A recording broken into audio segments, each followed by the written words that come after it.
Panji Gumilang, pendiri Ponpes Al Zaitun, diduga cabuli pegawai dan santriwati. Tidak bisa dijelaskan menggunakan akal. Jadi saya harus melepas pakaian, dan melepas pakaian itu kan nggak bisa di logika, di luar nalar. Saya nggak mau, saya tetap saja, saya tidak mau. Tapi dia memaksa, masih menggunakan alasan yang sama. Kalau kamu tidak mau, berarti kamu masih menggunakan akal. Dia mengatakan mau mengenalkan saya, caranya dengan melepas seluruh pakaian. Saya tetap jawab, saya tidak mau. Saya nggak tahu harus bagaimana. Saya nggak bisa ngapa-ngapain, di situ nggak ada orang sama sekali. Bapak Panji Gumilang pernah dilaporkan oleh karyawannya sendiri, oleh pegawainya sendiri tentang masalah pelecehan seksual, yaitu pelecehan yang dilakukan kepada ibu berinisial K. Ini pinternya Panji Gumilang atau menurut saya bodohnya pemerintah. Kenapa tidak bisa menyelidiki informasi di sana? Apalagi kita kemarin lihat statement Pak Muldoko bahwa Panji Gumilang adalah sahabatnya, terus tidak ada persoalan di Al Zaitun, perlu didukung. Yang kita tahu dulu Pak Muldoko pernah jadi Pangdam di Jawa Barat. Jadi ini pencampur adukan ini, pembiaran ini kalau menurut saya ini berbahaya sekali. Karena ini kalau bagi kami ya, yang memang pernah di dalam, terus ini beredar di mana-mana, bahkan korbannya sekarang banyak sekali anak muda, pelajar, mahasiswa. Ini kalau sudah bergabung meninggalkan orang tua, mengkafirkan orang lain, ini sudah menjadi bibit-bibit intoleransi, radikalisme, bahkan mengarah kepada terorisme. Sebagai pekerja saat itu di pesantren yang pernah juga dilakukan oleh pimpinannya sendiri, yang saya sendiri sekarang merasa trauma karena saya semenjak tinggal di sana bukannya tambah bagus, tambah baik, tapi saya benar-benar tambah rusak. Di sana tidak mengenal dosa karena saya harus melayani, bahkan sampai pernah ada kejadian bapak saya meninggal, saya minta izin, kemudian pimpinan itu meminta saya datang ke kantor saya yang 2 km dari tempat saya tinggal. Saya datangin karena saya memang butuh izin tanda tangan untuk saya bisa keluar.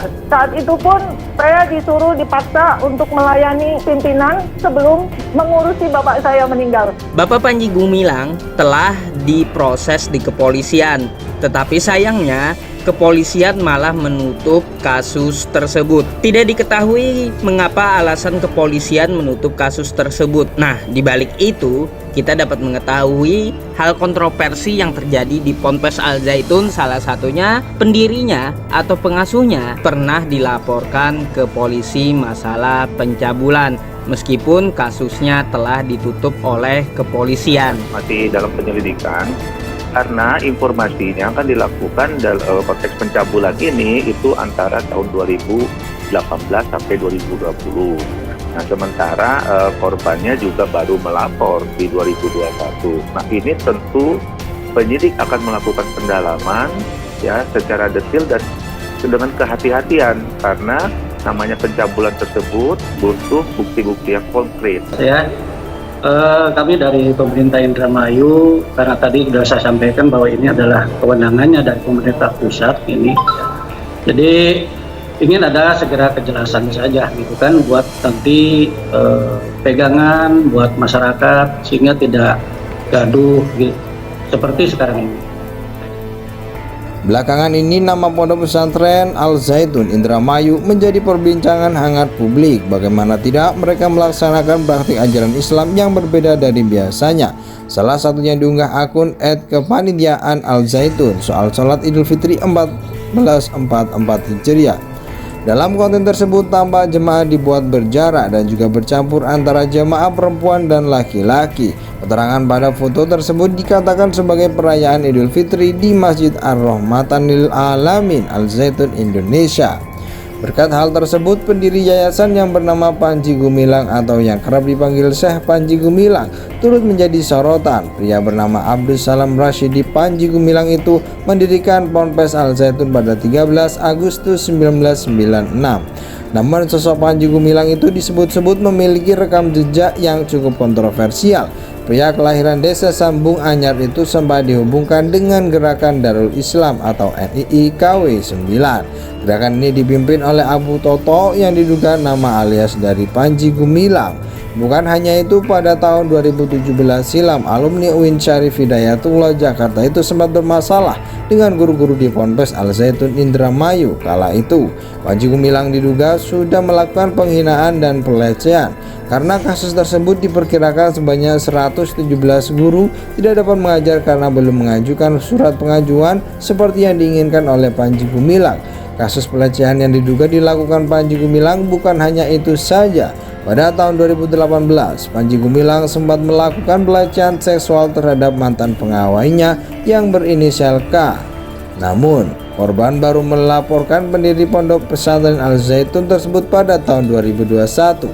Hal tersebut lantaran lingkungan Al Zaitun yang sangat ketat. Bahkan pengacara korban yang bernama Jumaidi Anom mengatakan bahwa korban ditempatkan Panji di area Ponpes. Selama di lokasi yang berjarak 2 km dari pusat pendidikan, Panji mengawasi K.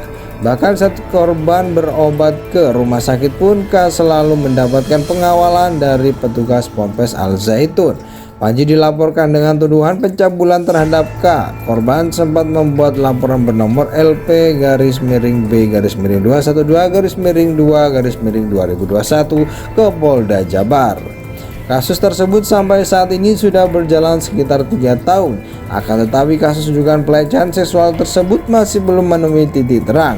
Panji Gumilang juga masih aktif sebagai pendiri pondok pesantren Al Zaitun yang kontroversial tersebut. Bukan hanya itu, pada tahun 2017 silam alumni UIN Syarif Hidayatullah Jakarta itu sempat bermasalah dengan guru-guru di Ponpes Al Zaitun Indramayu. Kala itu Panji Gumilang diduga sudah melakukan penghinaan dan pelecehan.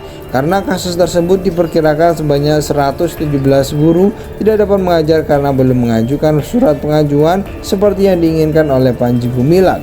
Kasus pelecehan yang diduga dilakukan Panji Gumilang bukan hanya itu saja. Pada tahun 2018, Panji Gumilang sempat melakukan pelecehan seksual terhadap mantan pengawainya yang berinisial K. Namun, korban baru melaporkan pendiri pondok pesantren Al Zaitun tersebut pada tahun 2021.